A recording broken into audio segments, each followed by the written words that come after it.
순종하며 현장으로 갑시다. 이 제목 가지고 말씀의 은혜를 나누도록 하겠습니다. 오늘이 어린이 주일인데 계속해서 누가복음 강해하도록 그렇게 하겠습니다. 지난 주일까지 누가복음 8장까지 말씀 살펴봤죠. 예수님의 2차에 걸친 갈릴리 순회 전도 사역이 있었습니다.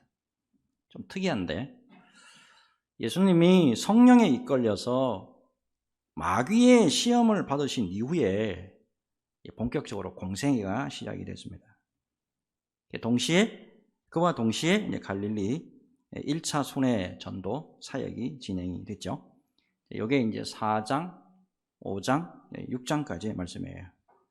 이어서 이제 갈릴리 2차 순회 전도 사역으로 넘어오게 되는데, 대표적으로 여기에 굉장한 이제 큰 사건들이 많았습니다. 우리가 잘 아는 것처럼 백부장의 종을 고쳐주신 사건 나오고, 나인성의 과부의 독자를 살려주신 사건, 그리고 아울러서 많은 병자들을 고쳐주셨고, 특별히 여성들을 비롯한 제자 공동체를 아름답게 또 세워주시는 그런 모습도 있었습니다. 아울러서 갈릴리 호수의 풍랑을 잔잔케 하시고 거라사인의 광인, 야이로의 딸, 혈루증 여인 다 고쳐주시는 사건을 우리가 볼 수가 있었습니다. 그게 7장하고 이제 8장까지의 내용이었습니다. 이제 오늘 말씀은 이제 예수님이 예루살렘으로 이제 올라가셔가지고 십자가를 지시기 직전에 마지막 3차 갈릴리 순회 전도 사역의 서론 부분에 해당하는 말씀이 되겠습니다. 근데 여러분, 지금까지 예수님의 사역을 가만히 관찰을 해보면 예수님 혼자서만 이 많은 일을 다 하셨다는 거예요. 그렇다면 제자들이 계속 예수님과 함께 동행했는데 그럼 이 사람들은 그동안에 뭘 했겠느냐는 겁니다. 특별히 12제자들 같은 경우에 예수님이 하시는 거 보기만 했습니다. 그죠? 귀신을 내쫓는 거. 그 다음에 회당에서 말씀을 가르치시고 설교하시는 모습. 병자를 고치시는 거. 바리새인과 서기관들과 그리고 대적자들, 그들과 함께 논쟁하시는 모습. 다 보기만 했어요. 근데 한 번도 실습을 해본 적이 없어요. 흥미로운 현상이 있습니다. 여러 방면에 뛰어난 사람이나 또 어떤 일에 숙련된 사람이 일하는 걸 딱 들여다보면 또 그런 일을 딱 보면서 나도 저 정도는 하겠다 싶을 때가 있어요. 여러분, 김도현 목사 설교하는 게 쉬워 보입니까? 어려워 보입니까? 나도 뭐 잘할 수 있을 거라고 혹시 생각이 되세요? 여러분, 내가 저 정도는 나도 하겠다 싶은데 직접 해보면 어떻습니까? 이게 쉽지가 않습니다. 쉬워 보이지만은 어렵습니다, 여러분. 제가 무슨 말씀 드리고자 하냐면 여러분, 보는 거 가지고 안 돼요. 훈련이 필요하다고요. 훈련이. 많이 보았다고 많이 들었다고 잘할 수 있는 게 아닙니다. 훈련이 그래서 필요한 거잖아요. 보는 것, 듣는 것, 아는 것에 머물지 마시고요. 훈련에 참여하셔서 실제적으로 그거를 감당하는 게 필요해요. 여러분, 교회는 학교와 같아서는 안 됩니다. 여러분, 학교의 특징이 있습니다. 그죠? 가르치고 배우는 것만 해요. 주로 그렇죠? 학교는 가르치고 배우는 것만 합니다. 근데 정말 이제 중요한 건 뭡니까? 현장으로 나아가는 게 필요하단 말이에요. 실제로 현장에 나갈 때 더 놀라운 경험을 할 수가 있는데 전부 교회 안에 이렇게 갇혀 있다 이 말입니다. 그래서 오늘 이제 말씀을 통해서 여러분, 주님이 우리에게 진정으로 요구하시는 게 뭐냐? 진정으로 우리 수원 소망교회를 향해서 예수 그리스도께서 무엇을 원하느냐? 오늘 말씀을 통해서 한번 깨달아 보도록 하겠습니다. 오늘 말씀은요, 예수님이 이제 모든 공생애 이거 딱 끝내시고 성부 하나님께로 떠나실 날을 염두 딱 해두고 12제자들을 훈련시키기 위해서 파송하는 그 말씀이에요. 자, 일단 1절하고 2절 한번 보시겠는데, 자, 예수께서 12제자를 불러 모으사 모든 귀신을 제어하며 병을 고치는 능력과 권위를 주시고 하나님의 나라를 전파하며 앓는 자를 고치게 하려고 내보내시며. 자, 예수께서 12제자를 불러 모으사 했는데 12제자들은 사실 지속적으로 예수님과 함께한 것이 아니었습니다. 물론 예수님 곁에서 계속 제자로서의 훈련을 감당하고 함께 하기는 했지만은 집에 돌아가서 가족들을 돌보거나 여러 가지 일을 해야만 했지요. 근데 이제는 복음 전도 사역을 위해서 전부 예수님이 불러 모으셨습니다. 본격적으로 현장으로 제자들을 파송하기 위해서 그래요. 자, 근데 말씀 자세히 보세요. 제자들에게 모든 귀신을 제어하고 병을 고치는 능력과 권위를 주시고, 그 다음에 이어서 2절에 그 능력과 권세를 주신 이유 나오죠. 하나님의 나라를 전파하며 앓는 자를 고치게 하려고 내보내시며. 자, 이때 능력, 자, 그 유명한 헬라어가 디나미스죠. 디나미스. 자, 여기서 소위 다이나마이트라는 영어 단어가 나왔잖아요. 사도직을 수행할 수 있는 기능적이고도 폭발적인 힘, 이걸 말합니다. 자, 그 다음에 권세에 나오는데 authority, 사도직에 해당하는 신적 권리를 의미합니다. 자, 이 디나미스, 능력, 이건 별도 말씀 안 드려도 잘 아실 거고. 자, 이어서 이 권세, authority. 자, 이거를 좀 이렇게 이해를 좀 하시면 좋을 것 같습니다. 우리 교회 이제 새벽 예배 때마다 지금 사무엘 상하를 우리가 쭉 나누고 있잖아요. 자, 이스라엘 초대왕 사울이 다윗을 죽일 수 있는 자리에 있었지만은 죽일 수 있었습니까? 죽일 수 없었습니까? 못 죽였습니다. 그리고 골리앗이 충분히 다윗을 죽일 수 있었는데 하나님이 그것을 허락하셨습니까? 허락하지 않으셨습니까? 허락하지 않으셨어요. 바로 이거예요, 여러분. 하나님이 다윗에게 이런 독특한 권세, 어솔로티를 주셨기 때문에 다윗을 못 건드리는 거예요, 아무도. 마찬가지예요. 제자들에게 흑암의 세력들이 손을 대지 못하게 no touch. 예수님께서 권세, authority 이걸 주신 거예요. 자, 특히 이들에게 모든 귀신을 제어하며 병을 고치는 능력을 주셨다는 거예요. 근데 여러분 재밌는 게 있습니다. 이 말씀과 동일한 사건을 다루고 있는 병행 구절이 마태복음 10장에 나와요. 자, 마태복음 10장에 5절에서 8절을 한번 보세요.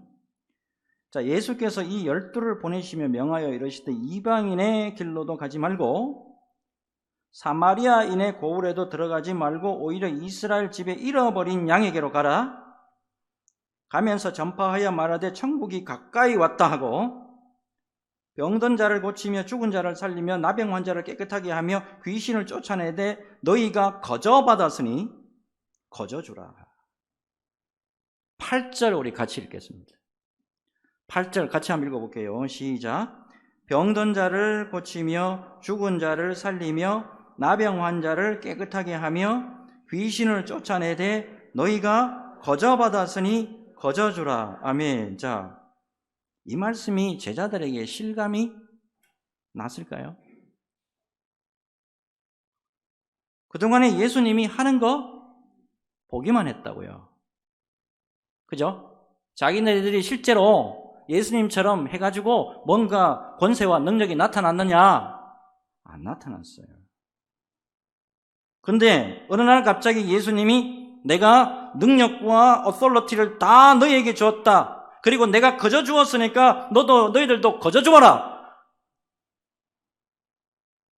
이때 아멘 할 수 있나 이 말이에요. 뭔가 지금 뜬구름 잡는 것 같지 않아요? 근데 여러분 중요한 것은 뭐냐면 현장에 갔을 때 이게 실제로 드러난다는 거 아닙니까? 그전에는 절대 실감 못합니다. 이게 저와 아주 절친한 총신대 신대원의 선배 목사님이 한 분 계세요. 이분은 좀 특별한 분인데 S대 행전대학원 수석 졸업한 분이고요.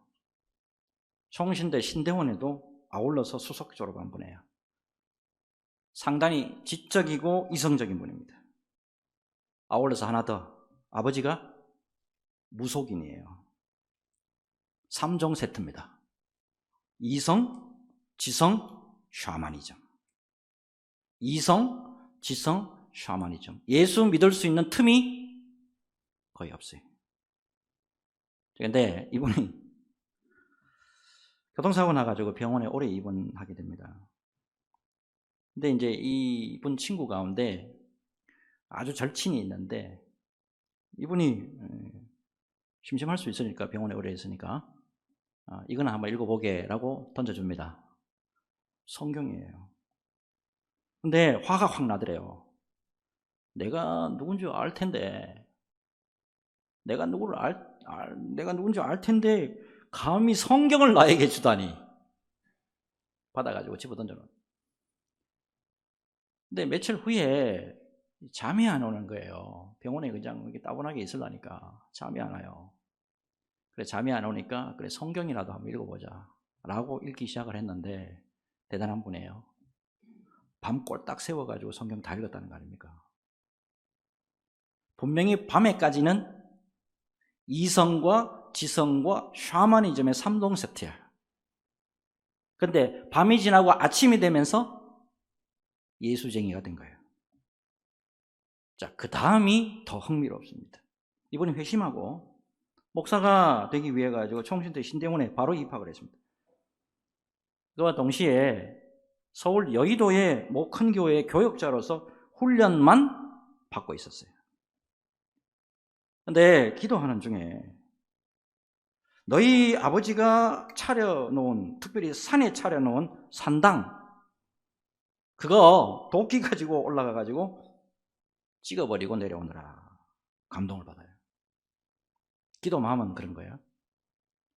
기도합니다. 하나님, 저는 기도원이 아닙니다. 하나님, 저는 기도원이 아니고 저는 아무 능력 없습니다.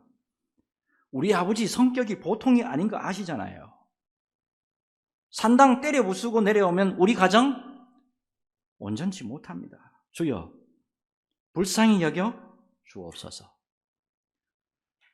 근데 기도하려고 엎드리기만 엎드리면 자꾸 감동이 오는 거예요. 놀랍게도 이분이 그렇게 기도의 감동대로 실천에 옮기기 시작을 합니다. 아버지가 차려놓은 산당이 있잖아요. 간 크죠? 도끼 가지고 올라가가지고 진짜 찍어 내려버리고 돌아옵니다. 자, 그 뒤에 일이 혹시 상상이 되십니까? 아버지가 노발대발한 거예요. 전화가 왔습니다. 너 내 것 두드려 부쉈으니, 너 내 것 두드려 부쉈으니 나도 절대 가만히 있지 않겠다. 기다려라. 나 간다. 여러분 놀랍습니다. 그분 그 아들 집에 못 왔어요. 왜요? 그리고 전화 소화기 놓고 난 다음에 얼마 있다가 갑자기 병이 왔어요. 떼굴떼굴 굴렀어요. 병원에 가봐도 무슨 병인지 몰라요. 그러니까 놀라운 거는 이 전도사님이 이분이 가가지고 딱 기도했는데 그 자리에 나왔어요. 놀랍죠? 예수님으로 말미암아서 한 가문이 예수님으로 말미암아 개혁이 일어납니다. 자, 그 목사님이 현장으로 실제로 예수님이 인도하신 대로 행했기 때문에 놀라운 일이 벌어진 거예요. 수석하면 뭐해? 서울대 수석하면 뭐하냐고요? 신대원 수석하면 뭐하냐 말이에요. 이 개혁도 하나 못 일으킬 수밖에 없었잖아요. 잘못했으면. 여러분 학교처럼 머물러 있어가지고 절대 하나님의 능력 실감하지 못해요. 그래서 오늘 보면 예수님이 제자들을 아예 현장으로 보내는 거예요. 현장으로 가가지고 내 이름으로 기도해봐. 내 이름으로 말씀 한번 전해봐. 능력이 나타나나 안 나타나나 한번 보라는 거예요. 저도 실제로 집을 떠나서 교회 사역 현장에 가보니까 하나님이 살아계신다는 것을 깨달을 수가 있었습니다. 그전에는 학교에서 배운 거 그거 가지고 포옹 잡은 거예요. 좀 알고 듣고 했는 거 그거밖에 없었다고. 근데 실제로 교회 사역을 해보면서 말씀을 증거하고 기도를 해드렸더니만 방언 못하는 사람이 방언을 받고요, 터트려지기도 하고요, 병도 낫기도 하고요, 흑암에 눌려있는 사람들에게 자유가 있다는 것이 저를 통해서 나타나는 것을 봤단 말입니다. 여러분, 주님은 우리에게 봉사와 헌신을 하게 하시고 사역을 하게 하실 때 예수님의 복음과 그것을 증명할 수 있는 능력과 authority, 권세를 주시고 그것을 감당하게 하신다는 거 명심할 필요가 있어요. 중요한 거는 여러분 순종이에요. 여러분 움직이셔야 된다고. 움직이지도 않고 안 됩니다, 못합니다 소리 많이 하셨죠? 처음에는 제자들도 뭐예요? 갑자기 예수님이 그런 말씀하셔가지고 실감 안 났을 거예요. 그런데 여러분, 능력은 말과 지식에 있지 않고 현장에서 순종할 때 나타났다 라는 겁니다. 꼭 명심하시고 순종과 행함으로, 그리고 복음의 현장에서 주님의 영광을 맛보는 우리 수원 소망교회 성도들 다 되시기를 주 예수 그리스도 이름으로 축복합니다. 자, 이어서 전도할 때 사역을 어떻게 해야 되는지, 사역 원칙입니다.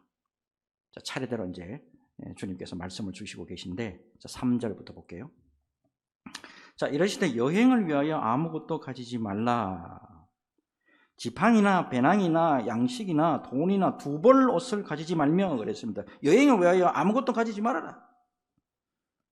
사역자가 뭔가 가지려고 하지 말고 모든 것을 주님에게 맡길 줄 알아야 된다. 이 말씀 주시고 있습니다.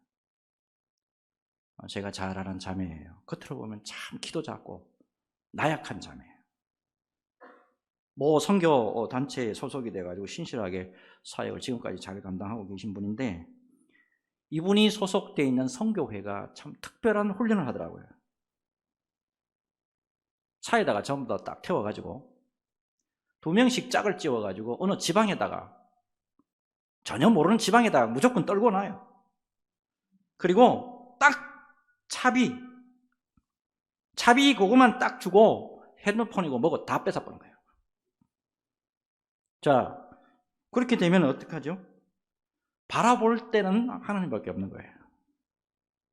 여기가 지금 어딘지도 모르겠고 주머니에는 딱 차비만 있고 핸드폰도 없습니다. 이제 무조건 주님 앞에 기도하는 수밖에 없는 거예요. 이렇게 전도하고 선교하는 걸 훈련시키는 거예요.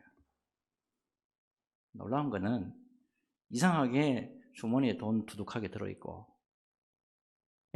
핸드폰이 있고, 세상에 뭔가 이렇게 기대고 믿을 만한 거 있을 때는 능력이 전혀 안 나타나. 예수님이 함께 하시는지 하나님이 살아계신지 몰라요. 근데 아무것도 없으니까 하나님이 역사하시는 게 이제 보이기 시작한단 말이에요.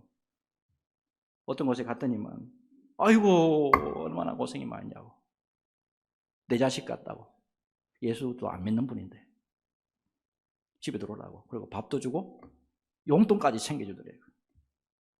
사형리로 증거했을 뿐인데 그 자리에서 펑펑 울고 예수 믿겠다고. 그런 일이 벌어진단 말이에요. 주님의 말씀대로 순종하면은 순종의 은혜와 능력이 필드에서 나타난다고. 필드에서.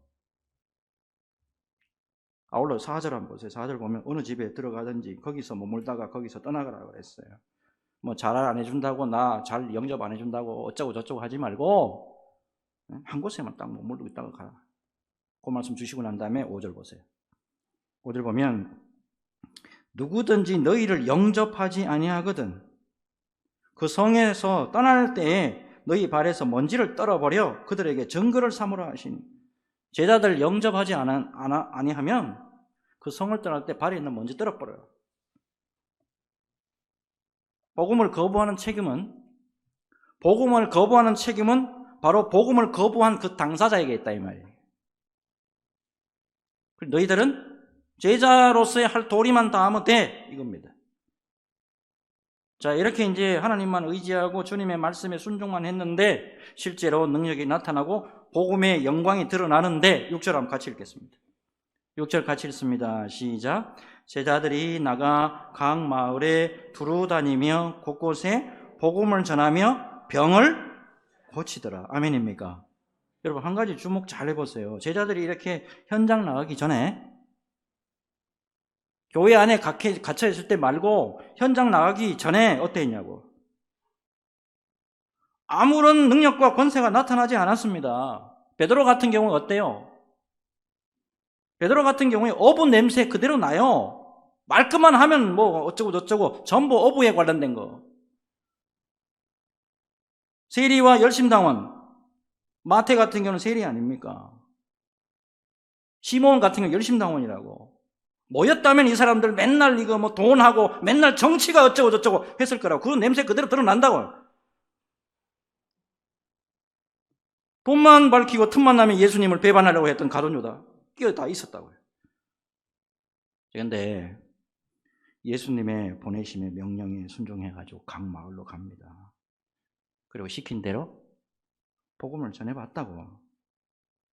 그랬더니만 그동안에 자기 자신에게 나타나지 않았던 능력과 권세가 실제로 나타나더란 말입니다. 제가 질문 드려볼게요. 여러분 제자들이 근본적으로 변했습니까? 예? 제자들이 근본적으로 변했냐고? 불 받았습니까? 예? 뭔가 이게 난리가 났었어요 이게? 진동하고 막 이렇게 했습니까 이거? 근본적으로 변한 게 없어요. 근데 뭐가 변했습니까? 예수님에게 머물러만 있다가 현장으로 간 거, 그게 변화의 전부예요. 자, 그랬더니 현장에서 하나님의 능력과 권세가 나타났다는 겁니다. 제 후배 목사님의 경우 보니까 부목사 시절에요. 이 친구가 보수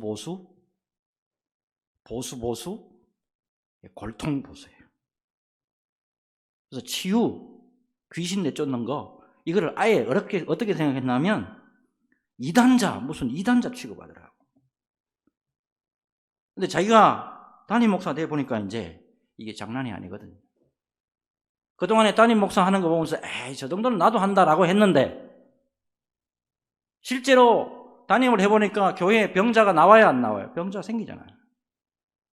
악한 영에 영향을 받는 사람이 와요 안 와요? 온단 말이에요. 그거 어떡할 거야 이게? 할 수 없이 기도의 사람이 되는 거예요. 그래서 자기가 기도해 주니까 병도 낫고 자기가 기도해 주니까 귀신도 막 나가더라고요 라고 하더라고. 이 친구가 근본적으로 변한 게 아닙니다. 사역에서 옆에서 보고만 있다가 직접 현장 속으로 뛰어 들어가 보니까 예수님이 직접 나를 통해서 역사하시는 거, 그게 보이더라 이 말입니다. 여러분 누가 그랬대, 누가 그렇다고 카더라, 누가 그렇게 변했대가 아니고 그 변화의 주인공이 저와 여러분들이 되었으면 하는 마음 참 간절합니다.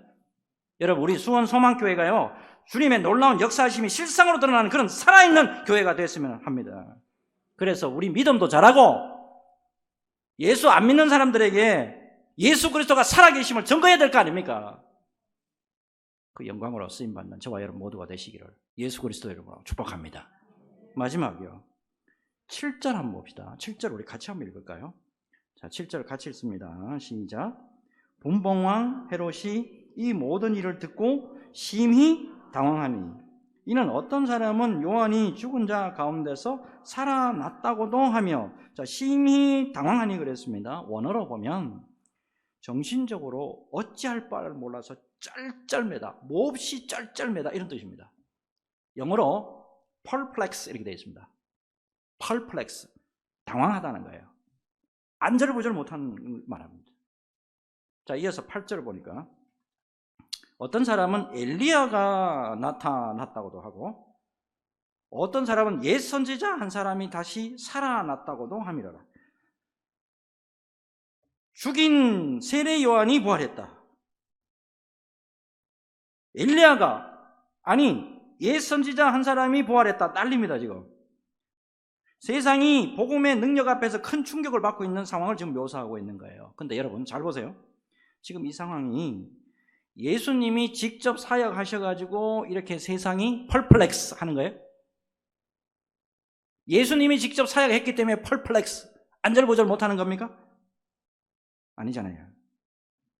예수님의 명령을 받고 순종하고 있는 제자들을 통해서 나타나는 역사 때문에 세상의 사람들이 왕부터 시작해가지고 펄플렉스 하는 거예요. 여러분 오늘날의 교회의 능력 다시 한번 생각해 봅시다. 교회의 능력은 모으고 머물러 있을 때 나타나는 겁니까? 아니면 밖으로 나가서 순종하고 잘할 때 나타나는 겁니까? 여러분 해답을 명확히 이제 알 거예요. 당시의 제자들요, 못 배운 사람들이에요. 대부분 다 못 배우고 세상에서 갈릴리 출신이라고 사람 취급도 해주지 않았던 그런 사람 12명이 나가서 순종하고 복음을 전했는데 세상이 다 쩔쩔매는 겁니다. 왜요? 능력이 나타나니까요. 목회를 하면서 깨닫는 것이 있습니다. 성도들에게 전도 나갑시다, 전도 좀 같이 가시죠 라고 하면 전부 이런 말씀하십니다. 첫째, 나는 못해요. 아유, 나는 입이 뻣뻣해가지고요. 아유, 나는 능력이 없습니다. 두 번째, 훈련이 안 되어 있습니다. 나는 전도 폭발이나 뭐 이런 거 배우지도 못했습니다. 그리고 목사님, 저는 은사도 없습니다. 저 달란트 없습니다. 그런데 그리고 저는 문제가 확신이 없습니다. 확신이. 여러분 예수님 당시 12제자들 마찬가지입니다. 그분들 다 능력 없었습니다.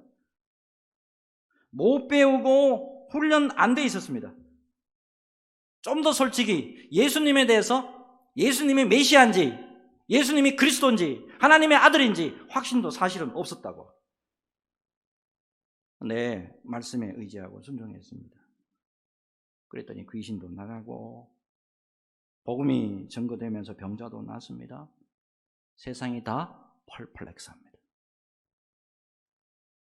그들이 근본적인 변한 게 아니에요. 그냥 순종만 했다니까요.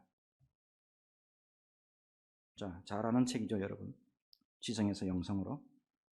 이의령 집사님의 책입니다. 이의령 집사님. 우리에게는 교수님으로 잘 알려져 있잖아요.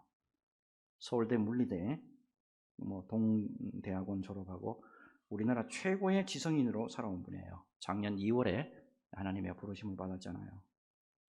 자, 문화부 장관을 지냈고 예수님을 영접하기 전에는 기성의 모든 권위에 대해서 거부하는 몸짓으로 살아온 냉철한 지성인이자 무신론자입니다. 교회에 한 번도 다녀본 적이 없습니다. 다른 종교도 하나도 믿어본 적이 없던 사람이에요. 그러던 사람이 2007년 7월 24일 세례를 받기 위해서 무릎을 꿇었습니다. 그야말로 지성에서 영성의 사람으로 바뀌는 순간이에요. 자, 이분이 이렇게 바뀌는데 결정적인 역할을 한 사람이 있잖아요. 딸이잖아요. 이미나 목사님. 원래는 미국에서 잘 나가던 검사였습니다. 어느 날 이 딸이 암이 걸려가지고 시력을 잃어갑니다. 자, 차가운 이성을 가진 아버지에게 아빠, 교회에 한번 나가는 게 제 소원이에요.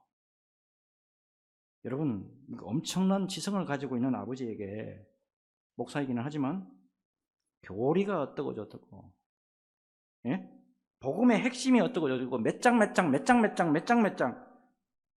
진리가 뭔지 어쩌고 저쩌고 말하지 않고 아빠, 저랑 교회에 딱 한 번만 나가주세요.